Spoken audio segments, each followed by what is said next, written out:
From 12 News, this is Newsmakers. So much for hopes that Congress might settle down to get things done in the new year. In the Senate, a bipartisan bill to tighten border security while aiding Ukraine and Israel imploded. And in the House, GOP leaders suffered an embarrassing defeat when they tried to impeach the Secretary of Homeland Security. All this against the backdrop of a likely rematch in the race for president. Will this be another lost year on Capitol Hill? Our guest this week on Newsmakers, Massachusetts Congressman Jake Auchincloss. Welcome to Newsmakers. I'm Tim White alongside 12 News Politics editor Ted Nesi. Congressman Jake Auchincloss, welcome to the program. It's good to have you back. Ted, Tim, thanks for having me on again. I want to start with the big news that happened last night. We're taping this on a Friday morning, and that is President Biden's response to a special counsel report deciding not to charge him in the classified documents case against him. He called a news conference last night. The president lashed out at some of the elements of that report, particularly sections that said he had memory problems. But in defending himself, he did make a gaffe, mixing up the presidents of Egypt and Mexico.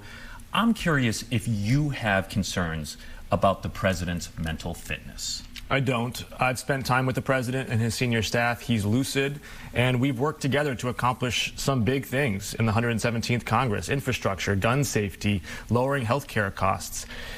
Voters are going to take into account the president's age, but I would encourage them to take into account his full profile and record as well. His 50 years of foreign policy experience at a time when the world is more dangerous than ever. The fact that he was able to work with Democrats and Republicans to make seismic investments in manufacturing and infrastructure and healthcare affordability. And the fact that after 4 years of chaos under Donald Trump, he has offered healing and stability for our democracy. Voters are going to take into account his profile, his record, and the choice in front of them in 2024, which is between Joe Biden and a man who's promising to be a dictator on day one. You've been an outspoken person about how bad you thought January 6th was, not just for what it was, but in terms of foreign policy and the impression it gave to the world. Polls are now pretty consistently showing the president down against Donald Trump. I mean, how concerned are you that the voters' concerns about the president mean that Donald Trump could be reelected? Well, we should all be very concerned that Donald Trump could be reelected. This election is going to be a near-run thing. It's going to come down to tens or hundreds of thousands of votes in places like Pennsylvania and Wisconsin and Georgia. And so all Democrats up and down the ballot need to be making the case to voters, not just what we accomplished in the last 4 years, but also the choice in front of us for the next 4 years, because the choice is nothing less than the health and survival of our democracy. We cannot be defending democracy in Ukraine and Taiwan and Israel if we do not protect and sustain it here at home. I mean, just from the political perspective, though, when watching it last night or whenever you watched it, did you wince when he mixed up the two presidents of the countries there, knowing, oh man, that is only reinforcing his enemy's narrative?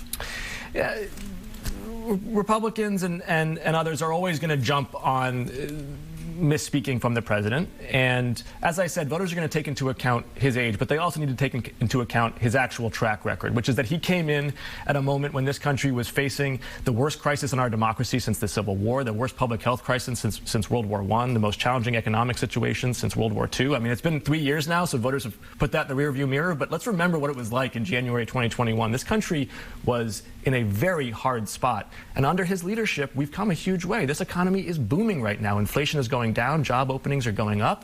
The United States is leading yet again for democracy overseas in Europe and in the Indo-Pacific. And so I just want voters to take into account the full record of Joe Biden and the choice that they have. I want to get your reaction to something else he said last night, and it dovetails with a vote that you took recently.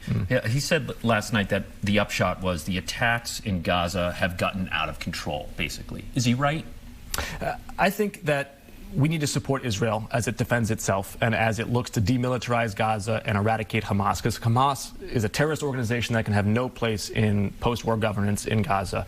I also think that Benjamin Netanyahu has been overly calibrated to his cabinet and not to being a statesman that meets the moment. The Israeli people have responded to October 7th with courage and conviction. Benjamin Netanyahu needs to meet the moment as well. Ceasefire? I think that not a unilateral ceasefire, no. There is a deal that the United States and Qatar and Egypt are looking to negotiate for a 2-month ceasefire in exchange for the hostages returned. I think that is the principles behind a good deal, because it's more likely that the hostages come home, which is our first priority, through diplomacy than through violence. You are the highest-ranking Jewish elected official in Massachusetts. I would say you're one of Israel's staunchest defenders in the regional congressional delegation.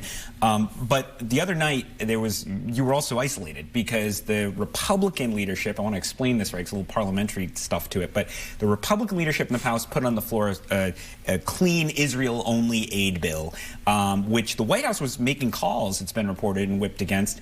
You voted for it. All the other Democrats who represent this region in Congress voted no. Why did you break with the White House in that bill when you knew it wasn't going to pass? I stand with Israel and its right to self-defense, and I'm not going to allow Israel to be subject to the Speaker's craven political maneuvering.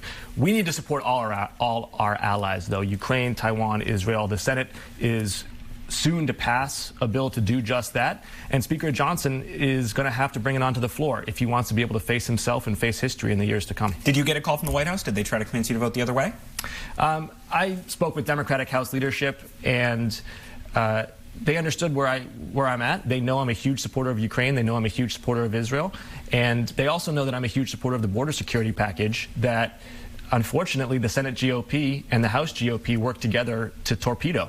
And it's another example of the fact that Democrats don't really have good faith negotiating partners right now in Congress. Before we get to border security, I do want to just wrap up a question on the situation in Gaza. Look, there are protests on college campuses, and they've raised new concerns about anti-Semitism at colleges and universities, which are supposed to be, the zenith of the marketplace of ideas and free speech. But you're concerned. And you've criticized your alma mater about this, right? How worried are you about a rise of anti-Semitism on college campuses? I'm deeply concerned. We have an anti-Semitism problem on college campuses, and I fully support the efforts of the Civil Rights Division of the Department of Education to investigate those universities, including Harvard, that have not done enough to make sure... Your alma mater, I should point out. My alma mater, to make sure that their Jewish students and their Israeli students have a learning environment free from harassment. These institutions are meant to be places where people can vigorously debate ideas, yes, unpopular ideas, even ideas that are totally out of line of the mainstream thought. That is the purpose of a university. But they also have to make sure that people do not feel persistently harassed or persecuted when they're on campus. Just briefly to that, to Tim's question, you haven't been out of Harvard that long. I think you just turned 36. Do you think it's fundamentally different from when you were at Harvard 15-ish years ago? I do. It's gotten significantly worse in the last 5 to 10 years. You do? You think the culture's changed, even though, because it's not like Harvard was known as a Republican place in the 2000s. No, it's always had a liberal bent, the faculty, the student body as well. I think what has changed in the last 5 to 10 years, though, is that it has become increasingly doctrinaire and increasingly illiberal, hostile to really the long classical tradition of being a viewpoint-neutral forum for people to debate in good faith. All right, let's turn, as Tim said, to the border bill, because you mentioned, and it's true, that Republicans were the driving force behind killing that. But your two U.S. senators in Massachusetts, Elizabeth Warren and Ed Markey, voted against the bill, too. Ed Markey claimed it had Trump policies. He said, I don't support Donald Trump and I don't support Trump policies, even though Governor Maura Healey's been pleading with Congress to act on this and supported the bill. Were you surprised the two senators voted that way? I wasn't surprised necessarily. I agree with the governor. I have visited the migrants in my district in Swansea and elsewhere. I've seen the conditions that they're in. This border crisis is not fair to the migrants. It's also not fair to Massachusetts taxpayers who are shouldering tremendous financial burdens to provide shelter and services.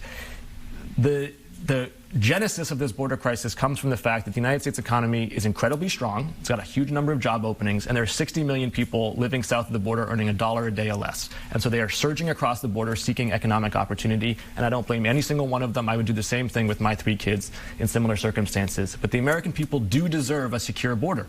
They deserve rule of law at the border, and they also deserve policies that prevent fentanyl from surging across, which is killing 100,000 Americans every year. This border deal was a big part of getting that job done, and it is shameful that Republicans torpedoed it out of subservience to Donald Trump.